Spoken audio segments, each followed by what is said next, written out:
ಸ್ವಾಗತಾರ್ಹವಾದಂಥ ಬೆಳವಣಿಗೆ.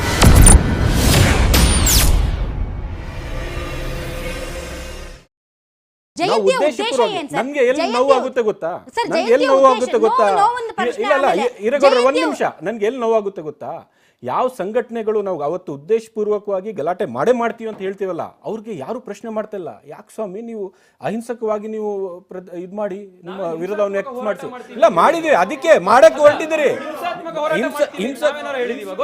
ನೀವು ಯಾರು ಪ್ರಶ್ನೆ ಮಾಡೋರಿಲ್ಲ, ಯಾರು ಪ್ರಶ್ನೆ ಮಾಡೋರಿಲ್ಲ. ಈಗ ನೀವು ಕ್ಲೋಸ್ಡ್ ಡೋರ್ ಬ್ಯಾಂಕ್ವೆಟ್ ಹಾಲ್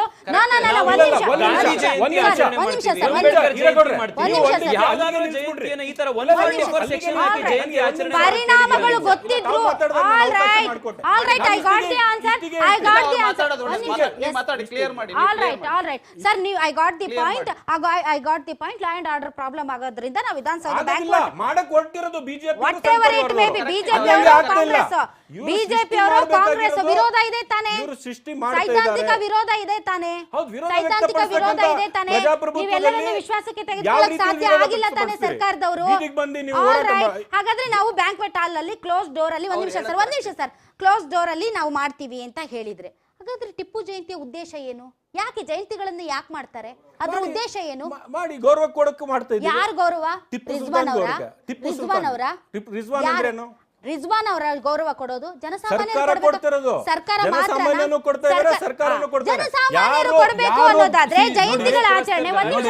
ಒಂದ್ ನಿಮಿಷ ಸರ್, ಗಾಂಧಿ ಜಯಂತಿಯನ್ನ ಪ್ರತಿಯೊಂದು ಸ್ಕೂಲ್ಗಳಲ್ಲೂ ಕೂಡ ಗಾಂಧೀಜಿಯವರ ಫೋಟೋಯನ್ನ ಇಟ್ಟು ಗಾಂಧೀಜಿ ಅವರ ತತ್ವಗಳು ಸಿದ್ಧಾಂತಗಳ ಬಗ್ಗೆ ಒಂದಿನಕ್ಕಾದ್ರೂ ನಾವು ಮನನ ಮಾಡ್ಕೊತೀವಿ. ನೀವು ಬ್ಯಾಂಕ್ವೆಟ್ ಹಾಲ್ ಅಲ್ಲಿ ಮಾಡ್ಬಿಡ್ತೀವಿ, ಜಯಂತಿ ಮಾಡ್ತೀವಿ, ಉದ್ದೇಶನೇ ಕಾಟಾಚಾರ. ಇದೇ ಸಿದ್ಧಾಂತ ಹೊಂದಿರೋರು, ಒಂದ್ ನಿಮಿಷ, ಇದೇ ಸಿದ್ಧಾಂತ ಹೊಂದಿರೋರು ಗಾಂಧೀಜಿನ ಕೊಂದ್ಬಿಟ್ರು. ಅದು ಮುಗಿ. ಯಾರು ಟಿಪ್ಪುವಿನ ವಿರೋಧ ಮಾಡ್ತಾ ಇದ್ದಾರೆ, ಯಾರು ಟಿಪ್ಪುವಿನ ವಿರೋಧ ಮಾಡ್ತಾ ಇದ್ದಾರೆ, ಅದೇ ಸಿದ್ಧಾಂತ ಅವರು ಗಾಂಧೀಜಿನ ಕೊಂದವರು. ಅದೇ ಸಿದ್ಧಾಂತ ಗಾಂಧೀಜಿನ ಕೊಂದಿದೆ, ಅದೇ ಸಿದ್ಧಾಂತ ಗಾಂಧೀಜಿನ ಕೊಂದಿದ್ದು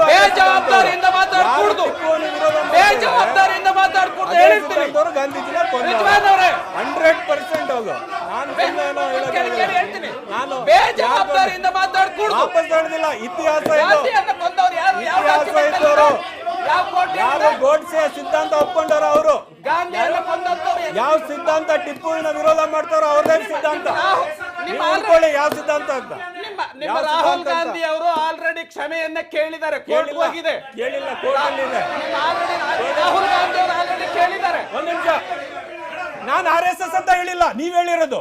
ನಾನು RSS ಅಂತ ಹೆಸರು ಹೇಳಿಲ್ಲ, ನೀವ್ ಹೇಳಿದ್ದು, ನೀವ್ ಒಪ್ಕೊಂಡ್ರಿ, ನೀವ್ ಹೇಳಿದ್ದು. ರಾಹುಲ್ ಗಾಂಧಿ ಕೋರ್ಟ್ಗೆ ಹೋಗಿ ಕ್ಷಮೆ ಕೇಳಿ RSS ಲಿಂಕ್ ನೀವು ಕೊಟ್ಟಿದ್ದು, ನಾನಂತೂ ಹೆಸರು ನೋಡಿರ್ಲಿಲ್ಲ, ನಾನು RSS ಅಂತ ಹೇಳಿರ್ಲಿಲ್ಲ. ರವಿಕುಮಾರ್ ಅವರು ಒಪ್ಕೊಂಡ್ರು, ನಾನು RSS ಅಂತ ಕೇಳಿರ್ಲಿಲ್ಲ, ರವಿಕುಮಾರ್ ಅವರು ಒಪ್ಕೊಂಡ್ರು.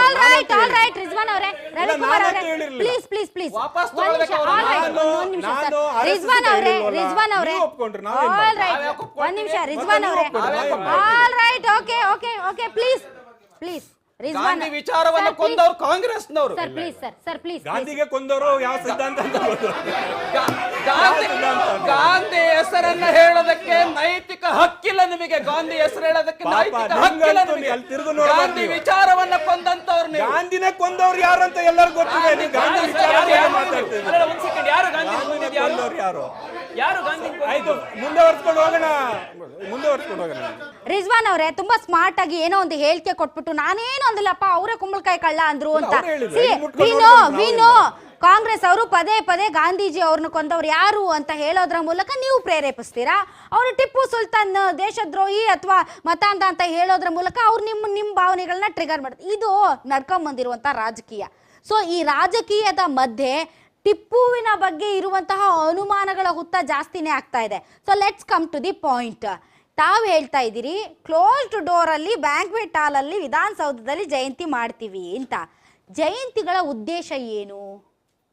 ಅಥವಾ ಆ ಮಹಾಪುರುಷನು ಅಥವಾ ಆತನ ಜಯಂತಿಯನ್ನು ಆಚರಿಸ್ತೀವಿ ಒಂದು ರಾಜ್ಯ ಸರ್ಕಾರಿ ಕಾರ್ಯಕ್ರಮವಾಗಿ ಅನ್ನೋದಾದರೆ ಆತನ ತತ್ವಗಳಾಗಲಿ ಸಿದ್ಧಾಂತಗಳಾಗಲಿ ಅಥವಾ ಆತ ನಾಡಿಗೆ ಕೊಟ್ಟಂಥ ಕೊಡುಗೆಗಾಗಲಿ ಅಥವಾ ಸಮಾಜಕ್ಕೆ ಕೊಟ್ಟಂಥ ಕೊಡುಗೆಯನ್ನು ಸ್ಮರಿಸೋದ್ರ ಮೂಲಕ ಅವುಗಳನ್ನು ನಾವು ಜೀವನದಲ್ಲಿ ಅಳವಡಿಸಿಕೊಳ್ಳಬಹುದಾ ಅಂತ ಯೋಚನೆ ಮಾಡಬೇಕು. ಅದನ್ನ ಯಾವುದನ್ನೂ ನೀವು ಜನಸಾಮಾನ್ಯರಿಗೆ ತಲುಪಿಸ್ದೆ ಬಾಗ್ಲಾಕೊಂಡ್ ಕಾರ್ಯಕ್ರಮ ಮಾಡ್ತೀನಿ ಅಂದ್ರೆ ಯಾಕೆ ಮಾಡ್ಬೇಕು ಅದನ್ನ? ಯಾಕೆ ಮಾಡ್ಬೇಕು ಅದನ್ನ? 4 ಜನ ಕಾರ್ಯಕ್ರಮ ಮಾಡ್ತೀವಿ. ನಾವು ಸೈದ್ಧಾಂತಿಕವಾಗಿ ನಿಮ್ಮ ಭಿನ್ನಾಭಿಪ್ರಾಯ ಇರಬೇಕು. ನೀವು ನಮ್ಮ ಒಂದು ಸಹೋದರ ಇದ್ದಂಗೆ. ಬಟ್ ನಾವು ಮಾತಾಡಿದಾಗ ತಾವು ಇಂಟರ್ಫಿಯರ್ ಮಾಡ್ತಾ ಬೇಡ. 4 ಜನ ನಾವು ಸೇರ್ಕೊಂಡು ಮಾಡ್ತಾ ಇದೀವ. ಸಾರ್ವಜನಿಕರಲ್ಲಿ ಈ ಸಮಾಜದಲ್ಲಿ ಇರ್ತಕ್ಕಂಥ ಗೌರವಸ್ಥರ ಜನರನ್ನ ಎಲ್ಲ ಕರ್ಸ್ಬಿಟ್ಟು ಬಹಳ ಜನ ಇದ್ದಾರೆ. ನೀವು ಒಬ್ಬರು ಅಂತ 100 ಜನ ಹೇಳಲ್ಲ, ಸಮಾಜದಲ್ಲಿ 1000 ಜನ ಇದ್ದಾರೆ, 2000 ಜನ ಅವ್ರು ಕರ್ಸಿದೀವಿ. ಅವ್ರ ಪಾರ್ಟಿಯವ್ರಿಗೂ ಕರ್ಸಿದೀವಿ. ಇನ್ವಿಟೇಷನ್ ಅಲ್ಲಿ ಅವ್ರ ಪಾರ್ಟಿ ಲೀಡರ್ಸ್ ಹೆಸರು ಕೂಡ ಹಾಕಿದ್ದೀವಿ.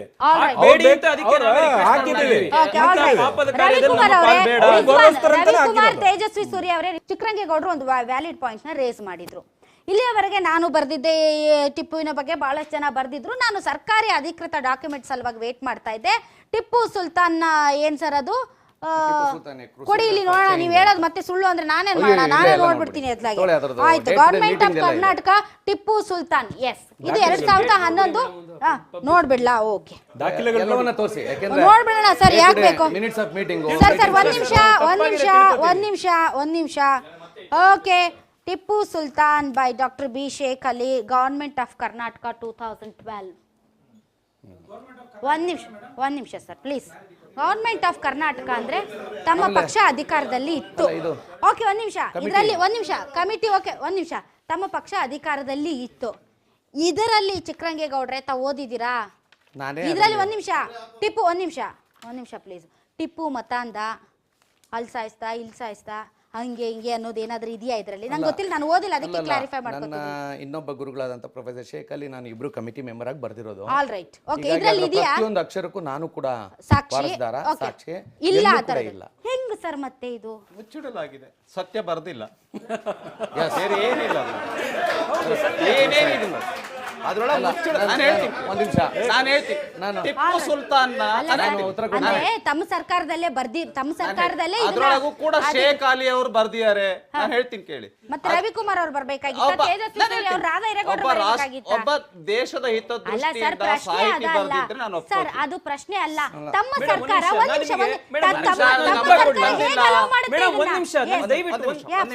ನಾನು ಮುಗಿಸ್ತೀನಿ. ಸರ್ಕಾರದ ಗಮನಕ್ಕೆ ಬಂದೇನೆ ಅದೇನೋ ಪ್ರಕಟಣೆ ಹೊರಗಡೆ ಬಂದಿದೆ.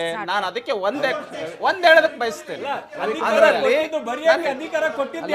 ಪ್ರಜಾವಾಣಿನಲ್ಲಿ ಸರ್ ರವಿಕುಮಾರ್ ಸರ್, ನೋ ನೀವು ಜಂಪ್ ಮಾಡಕ್ ಆಗಲ್ಲ. ಈಗ ಕಮಿಟಿನ ಫಾರ್ಮ್ ಮಾಡೋದು ಯಾರು ಮಾಡ್ತಾರೆ? ಸರ್ಕಾರ ಮಾಡುತ್ತೆ. ಸರ್ಕಾರ ಗೊತ್ತಿಲ್ದೇನೆ ಮಾಡುತ್ತಾ ಹೇಳಿ? ಯಾರೋ ಬರ್ದಿದ್ದಾರೆ ಅನ್ನೋದಕ್ಕೆ ಸರ್ಕಾರ ಫಾರ್ಮ್ ಮಾಡಿರುವಂತ ಕಮಿಟಿನೇ ಬರ್ದಿರುವಂತಹ ಪುಸ್ತಕ ವಿಷಯದ ಕೊರತೆ ಇದೆ ಅಂತ ಹೇಳ್ತೀರಾ? ಹಾಗಾದ್ರೆ ತಾವು ಫಾರ್ಮ್ ಮಾಡಿರುವಂತಹ ಕಮಿಟಿ ಸರಿಯಾಗಿ ವರ್ಕ್ ಮಾಡಿಲ್ಲ ಅಂದ್ರೆ ಅದನ್ನ ಅಲ್ಲಗಳೆಯುವಂತಹ ಹಕ್ಕು ಅಧಿಕಾರ ಸರ್ಕಾರಕ್ಕೆ ಇರುತ್ತೆ. ನಂಬರ್ 2, ಓದಿಲ್ವೇನೋ ಅಂತ ಅನ್ನೋದಕ್ಕೆ ಬಿಜೆಪಿ ಸರ್ಕಾರ ಅಷ್ಟು ಜ್ಞಾನ ಇಲ್ಲದೆ ಇರೋ ಸರ್ಕಾರ ಅಂತ ನಾನಿಲ್ಲಿ ಹೇಳ್ಬೇಕಾ? ಅದನ್ನ ದಯವಿಟ್ಟು ಪ್ಲೀಸ್ ಹೇಳಿ. ನೋಡಿ, ನಮಗೆ ನಾನು ಯಾವ ಪಕ್ಷನೂ ಬೇಡ ಸರ್. ಹಿಂದೆ ಆದಂತಹ ಘಟನೆಗಳನ್ನ ಪರಿಣಾಮಗಳನ್ನ ಲೆಕ್ಕದಲ್ಲಿ ಇಟ್ಕೊಂಡು ನಾವು ಮತ್ತೆ ಮಾಡ್ತೀವಿ. ಅರೆಸೇನಾ ಪಡೆ ಕರ್ಕೊಂಡ್ಬರ್ತೀನಿ, ಅದನ್ನ ಕರ್ಕೊಂಡ್ಬರ್ತೀನಿ, ಇದನ್ನ ಕರ್ಕೊಂಡ್ಬರ್ತೀನಿ, ಕ್ಲೋಸ್ ಡೋರ್ ಅಲ್ಲಿ ಮಾಡ್ತೀನಿ ಅಂದ್ರೆ ಅದನ್ನು ಖಂಡಿಸ್ತೀನಿ ನಾನು. ತಮ್ಮದೇ ಸರ್ಕಾರ ಅಧಿಕೃತವಾಗಿ ಪ್ರಕಟಿಸಿರುವಂತಹ ಬುಕ್ ಅಲ್ಲಿ ಯಾರೋ ಬರ್ದ್ಬಿಟ್ರು ಗೊತ್ತೇ ಇರಲಿಲ್ಲ ಅಂದ್ರೆ ಅದನ್ನು ಖಂಡಿಸ್ತೀನಿ ಸರ್. Please answer. ನೋಡಿ, ಇದು ಸರ್ಕಾರದ ಗಮನಕ್ಕೆ ರಚನೆ ಮಾಡಿರ್ಬೋದು ಟೆಕ್ಸ್ಟ್ ಬುಕ್.